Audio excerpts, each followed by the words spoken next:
We didn't wear makeup. We didn't wear pants. We didn't wear nail polish. We didn't go to movies. We didn't play cards. And if we did any of those things, we were going to hell. Welcome to the I Did Not Sign Up for This podcast show dedicated to highlighting the incredible stories of everyday people. No topic is off limits. Join me as we explore the lives and experiences of guests through thought-provoking, unscripted conversations. And if you enjoy this show and would like to support this podcast, consider joining my Patreon. You'll gain instant access to over 70 exclusive bonus episodes, entries into giveaways, a discount on merch, and more. Your support allows me to continue bringing you these important stories. So head over to patreon.com/I did not sign up for this and become part of the community. I'm your host, Carling, a Canadian queer-identifying 30-something-year-old providing a platform for the stories that need to be heard. Good morning, good afternoon, hello. Oh my gosh, I have been so stinking excited about this conversation. I feel like we booked it a while before summer, kind of, and then I was like looking forward to it, and it popped up so quick, it feels like. It did. We scheduled it back. I scheduled it way back in early June, like right after we had Ah, worked together. We scheduled it yeah. then. And I'm very much so. And I thought I'd have all summer to think about it. And then all of a sudden it's here. I know, that's the way it happens. Every time I think I'm gonna be very well prepared for something, like, I'm starting to learn that's unlikely, but Mhm. that is Oh, just we're both me. very prepared for this. Let's be Yeah, truthful. We're very very prepared. prepared. And we just joked that you're gonna try not to interview me. We're Yep. both, like, fangirling over each other because we just love what we're doing, and we'll just see kind of what comes from this. That sounds great. So I would love it if you could introduce yourself, say Mhm. who you are, where you're from, what you do, and then we're gonna get into your story. That sounds great because you know how much I love stories. Yes. So, my name is Jill Davis. I live in gorgeous Colorado Springs, Colorado. I have to always say I have 4 kids and 2 grandkids, and they're fabulous. I am a storytelling coach. I coach people on how to tell their stories for full impact.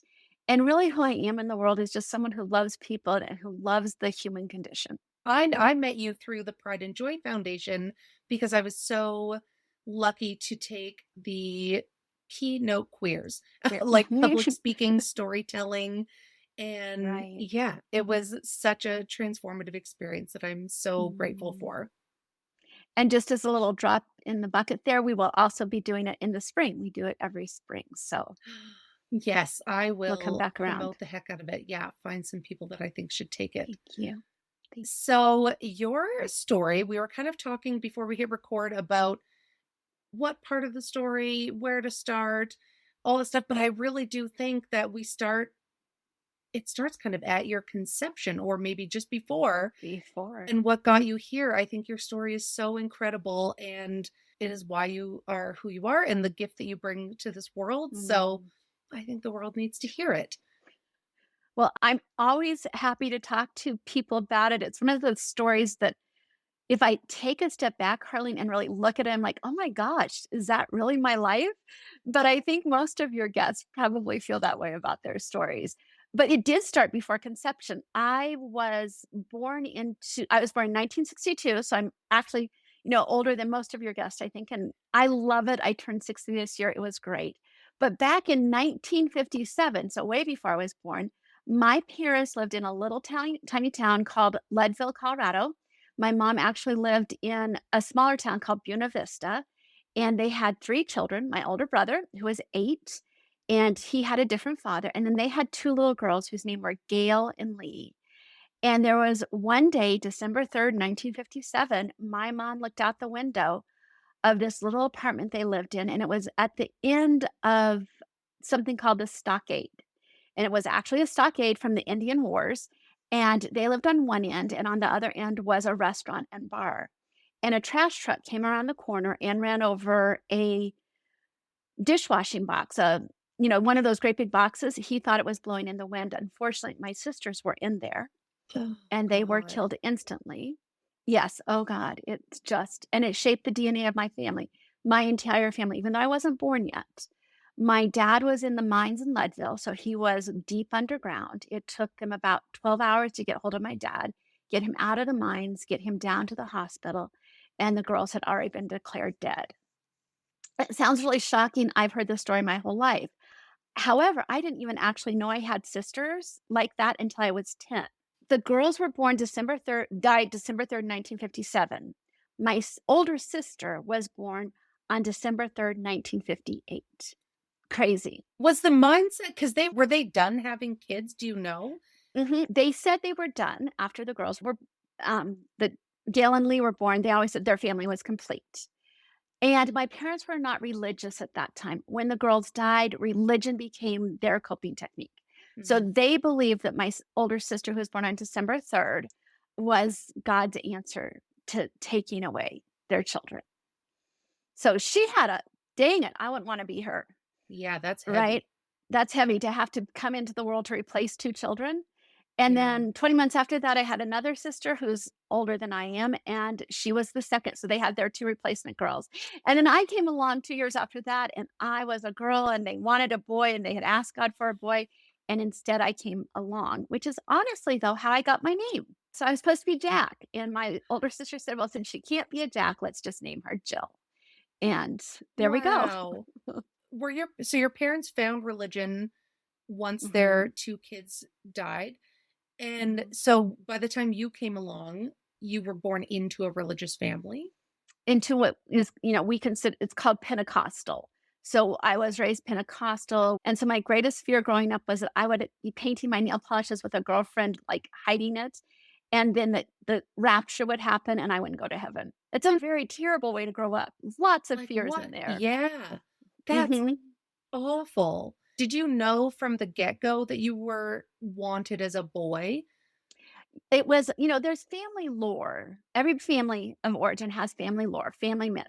And some of ours were Jill was supposed to be a boy, and I didn't do it. And I did not know, though, until, like I said, till I was 10, that I even had these two sisters. And my oldest sister found the pictures of them and asked my mom who they were. And that's how we Wow. found out. I came home from fifth grade, walked in the room, and they were sitting on the living room floor, and my mom was crying, and my mom never cried. And that's how we found out about the sisters. And it really did impact my entire life, my entire DNA. As a matter of fact, my mom died, she was 91 years old. The girls had been dead for almost 60 years at that point. And the whole funeral that she had was really a shrine to the girls. They had pictures of the girls with my mom, big pictures of the girls, and a Yeah. little picture of my mom on the corner. And yeah, it just changed the whole DNA. I raised my children religious because I was raised religious. I no longer am. I don't follow those tenets anymore. But it changed the trajectory of our life very much, in my Eh life, forever. yeah. And it's interesting to think because I think it was so common in the '60s that when a child died, you just kinda replaced it and moved on, like, it wasn't you didn't talk about it, and, Mm-mm, I've interviewed parents now who have lost children and have gone on to have other children, and it's such a priority to keep that child, the child who died, you know, keep them as part of the family in whatever way that looks like, and it's mhm. so talked about, and yeah, it's just so different. It's so different. And my parents didn't have a way to grieve. Back in 1957, nobody even talked about, like, the stages of grief happened in the 70s, not in the 50s. And my parents really focused on becoming good Christians so Mm, that they could go to heaven to see their girls. And as a matter of fact, when my dad died, I'm going to tear up here a little bit. But my dad died. He was 91 years old when he died. He might have been a little older, but we were told he had 6 to 8 weeks before he would pass. He made it 10 weeks. But every day I would go over to his house and I would have to go through a ritual with him to allow him to leave and transition. Mom's gonna be there to see you in heaven. Gail's gonna be there to see you in heaven. Your mom's gonna be there, and go through all the people he loved, so he felt safe enough to die and transition. So I did that wow. every single day for probably 10 weeks, I would go over. So it never leaves. If we don't grieve, when we have a loss, we have to grieve that loss or it will eat us up inside. I believe that really strongly. And Yeah. I've had a few griefs in my life too. I think we all have. Yeah, if you Yeah. hit past about 5 years old, you start having grief. Yeah, grandparents and aunts and Mhm. yeah. Or And just losing so your favorite doll causes yeah, grief when you're 5 years old. yeah, that's true. And what about so you grew up religious, and then how does that sort of translate into you becoming an adult, getting married, and building a Mhm. family? So I was raised to believe that the only thing a woman could do would be to get married. My dad used to say, you can either be a prostitute or you can get married to make money as a woman. He said a little more Wow. crudely than that,. But that's how he said. So I knew I had to get married. I grew up in Colorado Springs, where the best shopping place for men existed back in the 70s. It's called the United States Air Force Academy. And I went shopping. I found a husband. I got married. He was an officer in the Air Force. We had this really good life. We had 4 kids. And I put good life in quotes, Carlene, because it was a Yeah, controlling, difficult marriage. yeah. And it lasted for 25 years, and one day I had someone say to me, "Is this what you want your daughter to think love looks like?" And I had one of my children who is a truth teller and an identified patient, and he had multiple suicides in attempts in 1 year, and I just said, "This is it, we're out." I do not have a college education. I had never worked because I worked for my husband's career, and I packed those 4 kiddos up and we left. And I deconstructed my faith. I'm no longer religious. When you say good life, I think that just resonates with so many people because, in my talk that I kind of developed through the Pred and Joy Foundation, it really was about this, this guidebook to a successful life and what is considered a good life. And if you just follow the recipe or follow the checklist, you're going to have this quote unquote good life, but nobody really talks about, "Well, what if that isn't actually serving you and healthy and Mhm. good?" And so how old were your kids when you made the decision to get a divorce? They were I have to count through because there's 4 of them and there's a big gap. So they were 19, 17, 9, and 7. Wow. So, yeah. So I had one going off to college. I packed him off to college, and the day after I took him to college and set him up in his apartment in college, or his yeah, he was in an apartment. I moved into a new house with 3 kids. My 2nd kid really struggled, and I do have his permission to tell this story. He spent a few years as a heroin addict, and we got him out of that. We have been through so much. And on the other side, we somehow survived. I still don't believe in marriage. I've had a couple of long-term relationships, one of which my partner passed away. And so there was more Oh, grief. But it's those yeah. things that we just on the other side of it, I'm so grateful. My daughter just moved back home with her partner, and her father doesn't recognize her partner because they're queer, and I look at last year I'll tell this little quick story because this is the epitome of having started out that way and ending on this side. Growing up, Christmas was very religious. No Santa Claus, nothing like that. We got one present. We opened it on Christmas Eve because Santa Claus was pagan, and we were celebrating the birth of Christ. And I had always celebrated Christmas with my kids, and last year I just said, "I can't do this anymore. Christmas makes me crazy.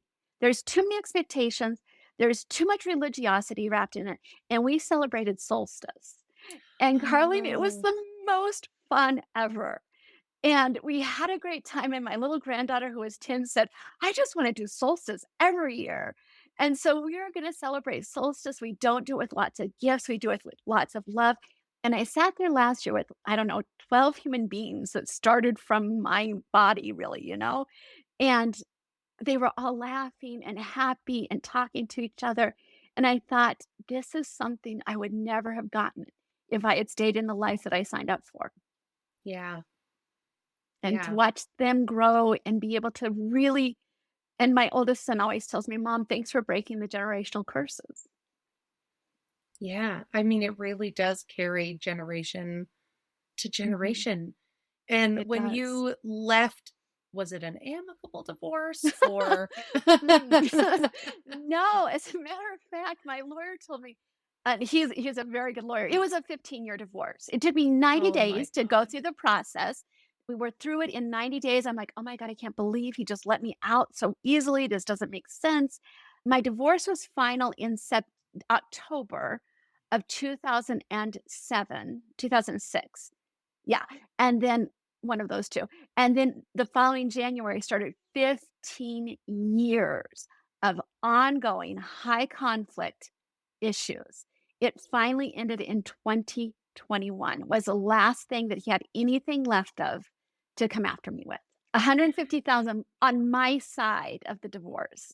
And I know he paid more because he had all these forensic accountants and things examining, my little, money that I made that I was hiding from him. And yeah, it was crazy. It was not Wow. amicable at all.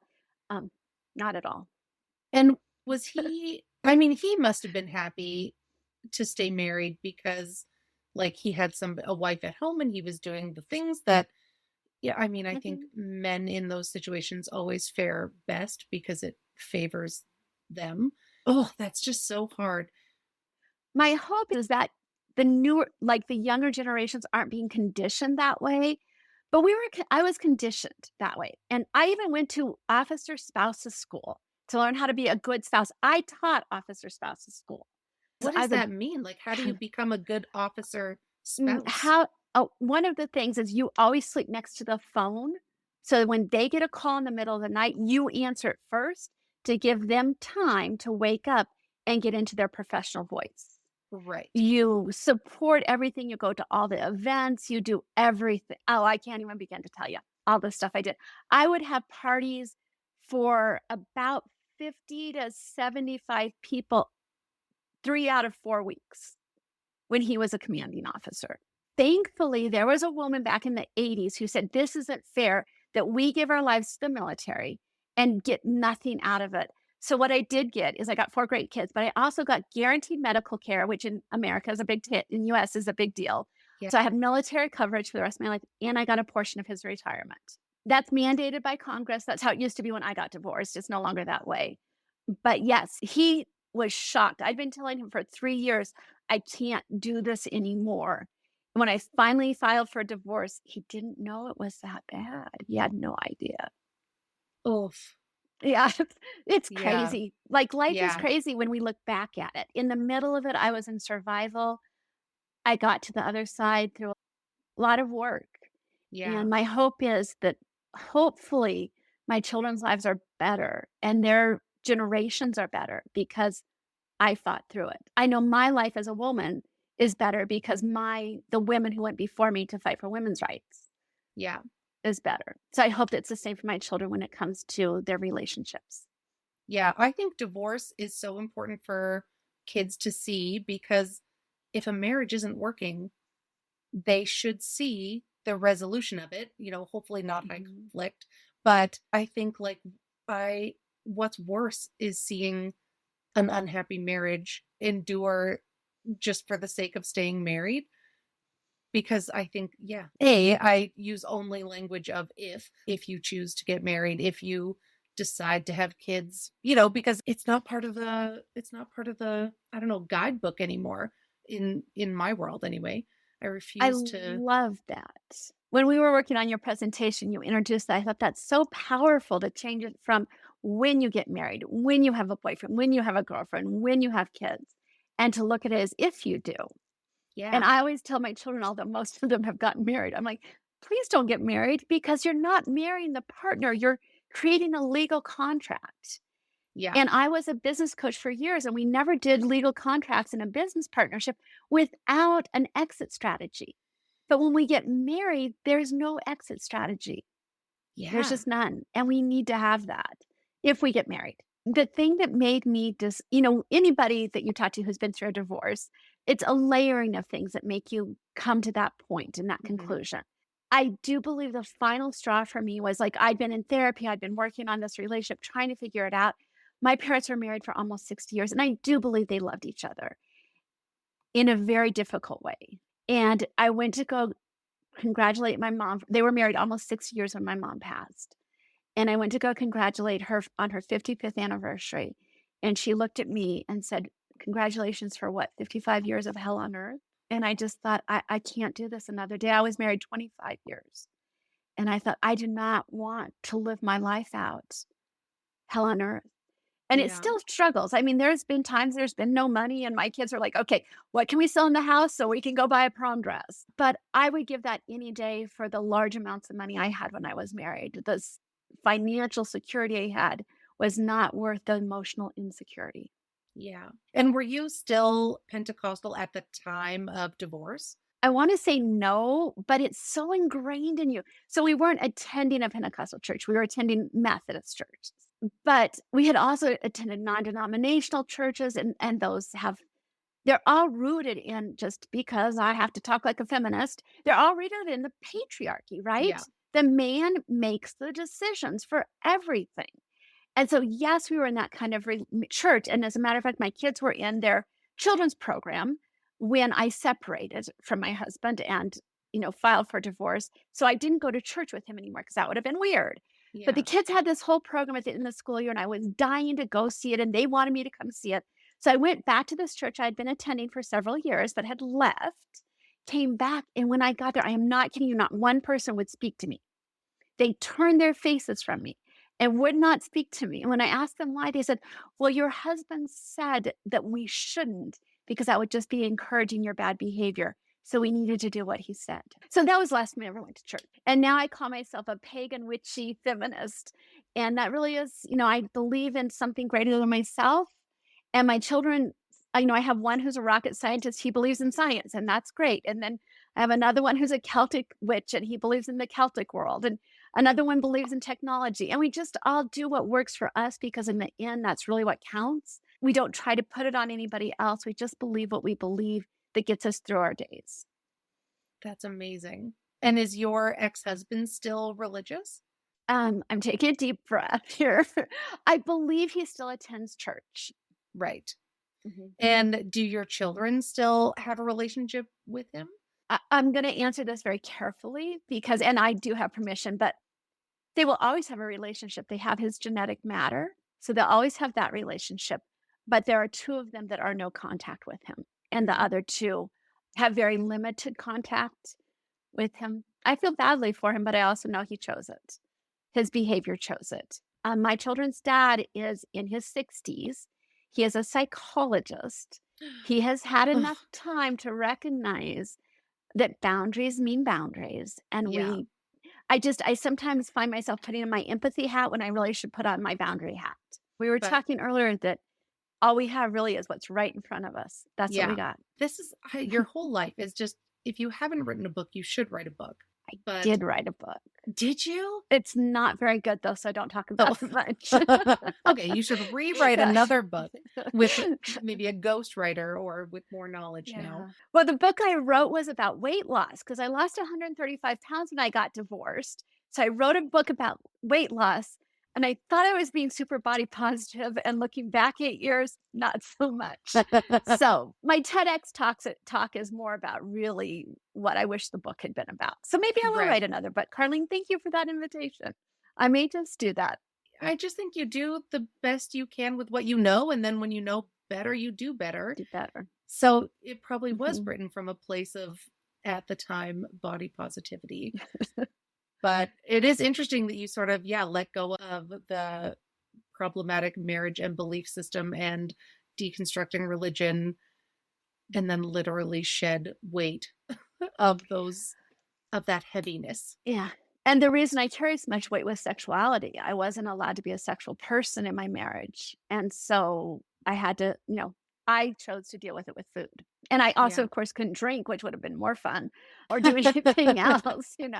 So food was my way to hide from the pain because we all Yeah. hide from pain in some way until we get a little healthier. And so do you remember wearing pants for the first time, putting on makeup, drinking alcohol? So here's a funny story. I was a Mary Kay sales director. I sold cosmetics for many years because I think it was like a reaction to, I would not do that now, but a reaction to not being able to wear makeup. But yes, I was the youngest, but the first time I wore pants was in fifth grade. I wore pants in fifth grade to school underneath my dress. And I was so excited because I live in Colorado and it was cold in the winter. And I got to wear my pants under my dress and I felt very like cool and tough because I had on pants. And then what's interesting is when I gained so much weight, I didn't feel comfortable in pants anymore because I was just very heavy. And when I lost the weight, I own way too many pairs of jeans. I love jeans because I can wear 'em whenever I want to. So I pretty much live in jeans. So I remember that. I remember hiding in seventh grade in the bathroom with my girlfriends, putting on makeup, but then scrubbing it off before I got home because, I didn't want to get caught up in the rapture. I remember doing all of those first, but then I did them again after my divorce, and I didn't drink alcohol my entire marriage. My former husband told me I couldn't drink, so I didn't drink. And he said we wouldn't have alcohol in our house, so I didn't. And that was my first rebellious thing in my marriage was I went out and had a glass of wine with my sister when we were still friends. And I was probably in my late 30s. What was that like, that experience? I was so angry at him. And I wanted him to see me drinking a glass of wine, but of course I would never, and I Yeah. never told him. But yeah, so and now I drink socially. I've done so many things to balance out. So, because I can laugh at it looking back, but I really lived a childhood of trauma. A child who Yeah. thinks that they can be, quote, "left behind" because they're not good enough is going to have abandonment issues. Yes. A child who is told that they're simply a replacement child, and from in my case, I wasn't supposed to be there, is gonna have abandonment issues. I'm also neurodivergent, so I grew up in a world where that wasn't even talked about, like, we didn't know what neurodivergency was, and my brain works really different than I mean, I think it works the same way as a lot of people, but Yeah. growing up, it worked different than it was supposed to work, and I knew things without knowing how I learned them because I just stared out the window on the playground most of my childhood. I had a lot of deep trauma, so I had to do a lot of deep work to get to the other side, and I'm 60 now, and I don't know that I'll ever stop doing the work. I think we always have to keep finding what's next to heal from. Yeah. I don't think there's ever a place where people should just say, okay, I have arrived. I think there's always growth and development and healing. And yeah, I mean, I joke that I just wish I could have a therapist like move in with me and follow me around to help me, like, unpack things as they come up. But Mhm. yeah, I'm trying to think of your email because you had listed in an order. Of where I ended up, that's where we're kinda going, right, is where we end up? Yeah. Yeah. So the one of the things about my family of origin is when my parents died, my sisters cut me out of their life. So there was that part. But in addition to that, my great-grandfather homesteaded a farm in Kansas back in 1886, and I was told when I was younger I was gonna get that farm, just the farmland and the little homestead. And then when I got divorced, I was told I couldn't have it. And then when my dad died, I inherited it. And I had been on this farm 3 times in my entire childhood. I knew nothing about it, and because I didn't think I was gonna inherit it, I didn't talk to my dad about it. So I inherited a farm, which has been like my 5th child. I've had so much fun out there on this little farm. It just changed it changed my life. I didn't sign up for it, right? Yeah. I really didn't sign up for it. And I had this little farm out in the 1% of the US that cannot get internet without Starlink, from the place we don't necessarily like. But it's so secluded. Like, there's nothing out there for miles. And I love it to death. And it's where I find the deepest healing because it has the most peace there, and I feel like I'm walking the same ground my great-grandfather walked, and there's a heritage there that I didn't feel I ever had growing up because I wasn't supposed to be a girl, I wasn't supposed to be born, and there's a heritage of the indigenous people of our country, and I try to give back because I know that my grandfather did not buy that land from anybody or, Right. he homesteaded it, he got it for free, Yeah. and so I try to give back there, but it's shifted my trajectory in allowing me to have peace in my life that I haven't had before. And my 4 children bring joy to my life, and my 2 grandbabies are the best thing. And 60 kicked my butt. I didn't want to turn 60 because 60 is like less in front of me than behind me for sure. And it's been a joy because I get to gratefully watch people like you, like all of my speakers that I work with, my children and their friends, to actually make a better life, that they don't have to go through quite as much deconditioning as my generation did. And I'm so grateful. I raised 3 boys who still have a little bit of that patriarchy in them, can't help that, but are better than the generation before. Yeah. And That's that's where we amazing. land. And how far away is the property from where you live now? It's a 3-hour drive, so it's not Oh, very that's far not at bad. all. Yeah, it takes me 3 hours to get there. But it's so secluded. There's just nothing like, the next closest house is probably 4 or 5 miles away, but it literally is just this and I have to talk about this. I just have to because this brings me so much joy. I have 2 owls out there, bighorned owls, and they're Sophia and Aristotle, and they had 2 baby owlets this year because I'm not actually my little homestead, the 3 or 4 acres my homestead is on. I own 360 acres, but the homestead is on 3 or 4 acres because 'cause I'm not there, but they just live there, and so, like, when I drive up, they're sitting on the trees, and they know me, and they're not afraid of me, and it's just the coolest thing ever. We, as human nature, have always defined owls as wise, and so I watch them, and it makes my heart just be so joyful. That's so magical. And I'm so sorry that you don't have a relationship with your sisters. That was their decision. They're your 2 older Mhm, sisters. And mhm. what about your oldest brother? So my oldest brother is 15 years older than I am. Thank you for asking, and I love him to death. He was basically given a choice between staying friends with my sisters or staying friends with me, and he chose to keep his relationship with me. And as I watch Wow. him age, he's 75.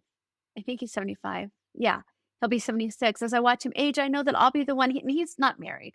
I'll watch over him as he gets older. And he's the one who was most impacted by my sister's death because he was 8 years old. Yeah, that's huge. And then Mhm, to have that survivor's guilt, and I imagine, like you had mentioned, he wasn't your father's son. And mhm. so in the 60s, I imagine that was very hard for a young boy to navigate being raised It by was.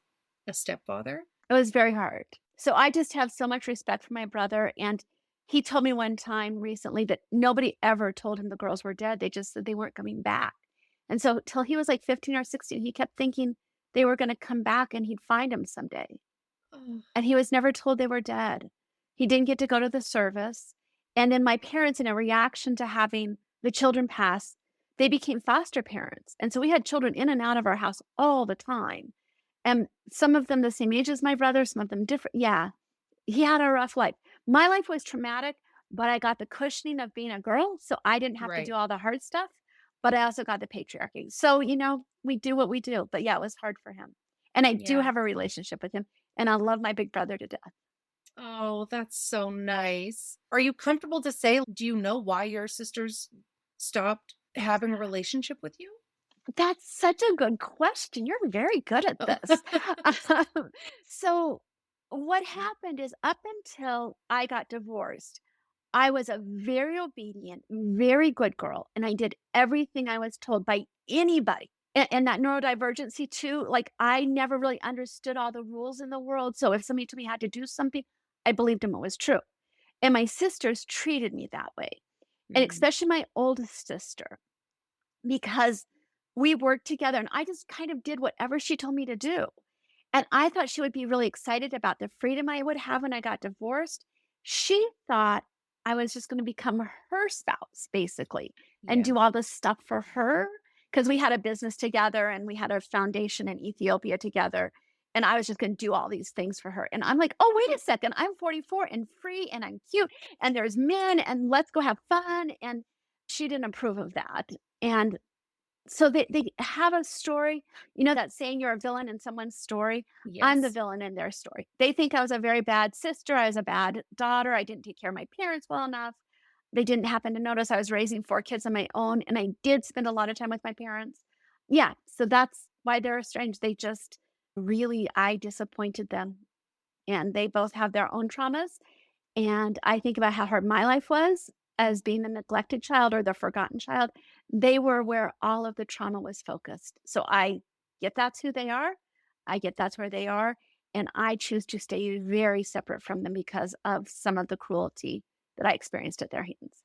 Yeah. I always try to think of the other person's narrative of what role I play if I'm having a hard time understanding, like a dynamic between me and somebody. And, like my former co host, I really struggle with the end result of what happened. And I cannot for the life of me picture what her narrative is. But I just try to think, yeah, you're the villain in somebody's story. And I don't know. I don't know if that makes it better or worse or harder or easier, but I always just try to think, okay, what is this person's narrative? What is their truth? Because it may not be my truth and my narrative is my own experience, but yeah, that's really hard. I spent a lot of years trying to reconnect in the relationship, and I would, it's embarrassing, but I would beg, "Let's have coffee, let's get together, please, I wanna fix this." And I finally came to a point that's not fair to them. They don't wanna have a relationship with me, and me begging for them to Mm. have a relationship with me doesn't respect their boundaries. And so when my parents passed and we no longer had any need to have physical contact, I have not, and my dad's been gone for 5 years in November. But I learned from that, and my goal raising my children was that they would be best friends, and they are all so close. Oh, that's so Yeah. nice.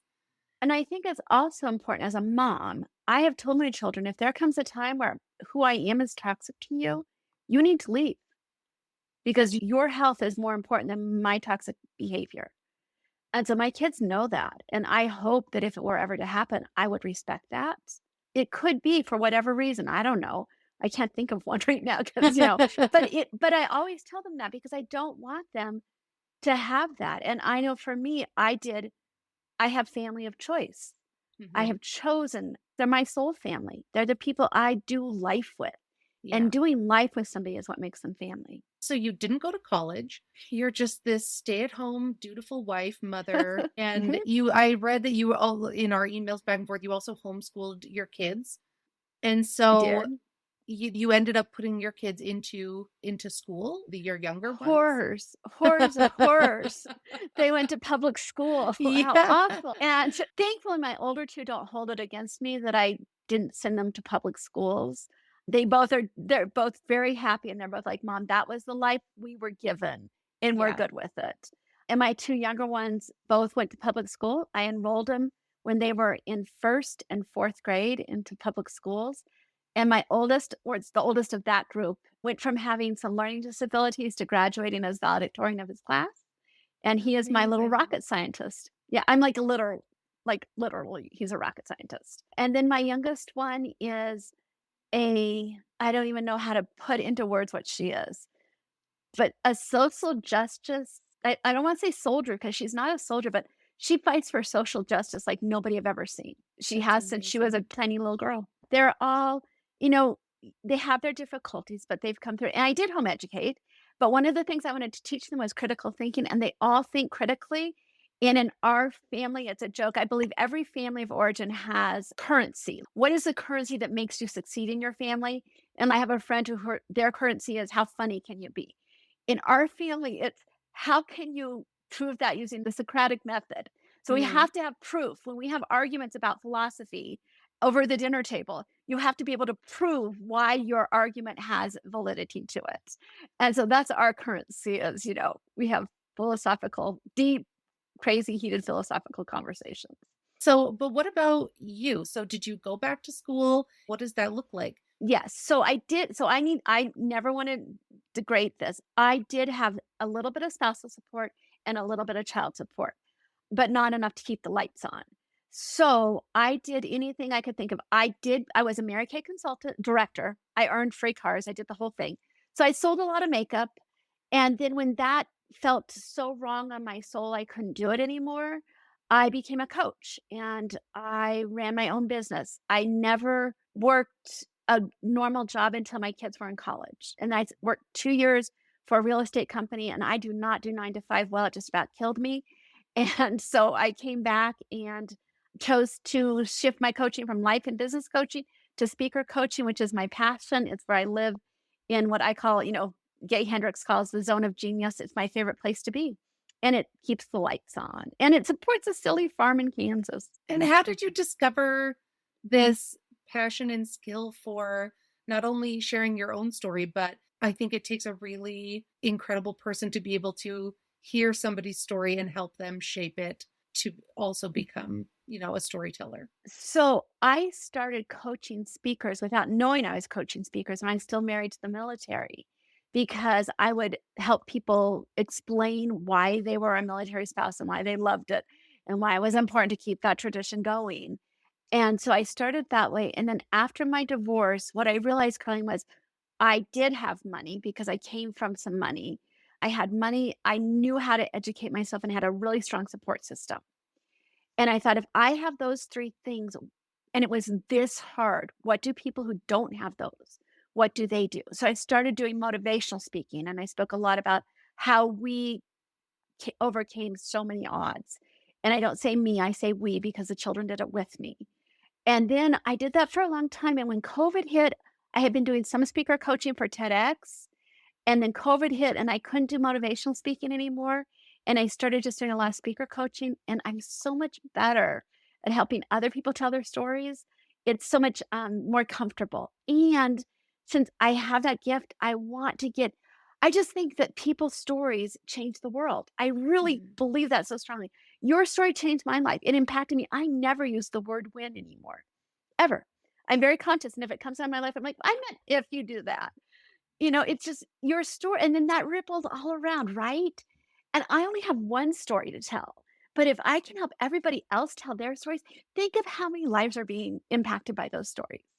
It gets Yeah. me very excited, as you can tell. And you just do it so well. Like, I've never felt so seen and heard and encouraged. And Mm, yeah, I just feel like, I mean, there's probably a lot to unpack there, but just I never want to be sort of like the center of attention, or I just feel like apologetic all the time, or, I don't want to bother anyone. And I had to step out of my comfort zone to, accept positive feedback and work with you and the program. And it was so, so great. You So, kept go no, you're gonna say this one thing.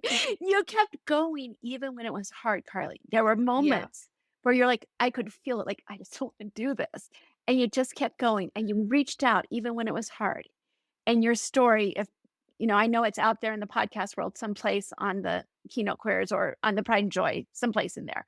It's so powerful. It changes lives. Thank you for pushing yourself to get to that point. And I just went into interviewer, so I'll step back into interviewee. No, it was so great. Thank you for saying that. And my favorite moment was I was having a hard time articulating why I hadn't filled out the worksheet or, summarized. I don't know what it was, but you very nicely basically asked me if I was neurodivergent. And I was like, oh, yeah, I've got ADHD. And you're like, okay, so now, this is the way that we're going to take things, because I was trying to Mhm, hold myself to this method or standard of pre-preparing so much ahead of time, and my brain just can't, I physically mm-mm, cannot do it. And you mhm. kind of gave me this permission and this other way, and it really helped me flourish with it. And that's what telling our stories does, Carlene, is it gives other people permission Hmm. to be who they are. And I'm so glad you took that away. I'm gonna tear up over it, but thank you. And when No. we tell our stories, so I want your audience to think about telling their stories to other people too. And you also have a podcast. Yes, I Can you do. talk a bit about why you started it? How, where is it? I know you're sort Yeah. of shifting because your producer, who is also your son, has gotten a really great job. And so Mhm. you're kind of Yeah. reshifting that. But Yes. So I'll tell you in a nutshell as quickly as I can. It's called The Storyteller's Porch, and it comes from the concept when I was growing up, I got sent to my aunt's house a lot, and my favorite part of living with my aunt was that she would we would all pile on this double bed, and she would tell us stories. So that's where I started my love of stories. And then when I was in that 2-year position of selling real estate, it was for senior citizens. And these people would come into my office and tell me these stories. Like one of the women, the very first woman ever as a professor at University of Wisconsin, she broke that. And she told me that in the 60s, she had to cross state lines to get married to her husband who was Korean. Just these stories over and over. Another gentleman who grew up in a cabin and was in in Wyoming and then became a professor of geology in Wyoming. Just over and over these stories. And I thought, these are just normal everyday people whose stories are getting lost. mhm. And so I started it with that concept, and it was just gonna be pure stories, but because I am who I am, it couldn't be that way. It has to have meaning because we make meaning out of things. So it is called a cozy podcast featuring real stories with collective impact. I And love that so much. and we're taking a little tiny break. My last one that we produced was with a woman who was at the time 100, she's now 102, grew up in Kansas, went through all of that. I saw her this weekend. She turns 102 in 2 weeks, still has full faculty. She does not know who I am, and that's okay. She's only met me a couple times, but she knew my family when I didn't know my family, right? So Yeah. it's just I love having people's stories, and we will be releasing starting around the holidays when I Oh, have stepped into the producer hat. that's so great. And where's the best place people can find you for coaching and the podcast and like everything that you do? The best place is the storytellersporch.com, which I know is a website, but it has all the links and it has all the things and all the magic that tech people make that I don't know how to do. And I'm old enough that I still have pages on Facebook and Instagram, and I have a TikTok, but I don't really know how to use them. So my techie people do that stuff. That's amazing. Thank you, Carlene. Oh, thank you so much. I hope you have a great day and I hope we can reconnect again soon. It was my honor. I love what you do in the world, Carlene, and I'm glad you're out there teaching us all if and not when. Thank you. Oh my gosh, you are such a goddamn gift to this world. Thank you so much for joining me on this episode. I hope you found our conversation informative and entertaining. If you enjoyed this episode, please don't forget to follow me on social media, share this podcast with your friends, and leave a review at ratethispodcast.com/I did not sign up for this. Your support means the world to me. If you want more interviews, exclusive content, and ad-free episodes, join the Patreon at patreon.com/I did not sign up for this. I hope you all have a fantastic week ahead, and we'll talk soon.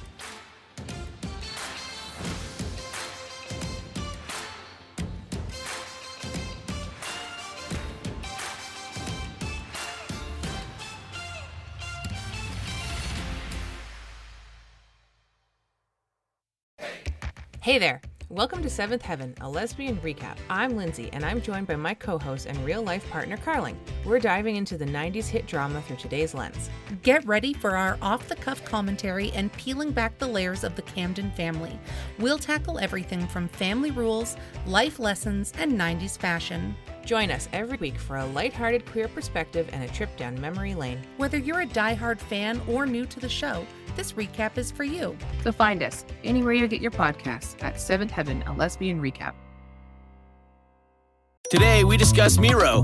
Today, I want to talk about the hellscape that is technical diagramming, right? Everybody's nodding their heads right now, And there is a potential solution that I want to share. There was one name that several people brought up. I did some digging, and it's kind of nuts how much this program Miro has for developers. I have to share this. It could potentially be a game changer for you. So my favorite part about Miro is that half the work is already done. Like right now, typically we spend hours starting diagrams from scratch, gathering information. You get buy-in from every team.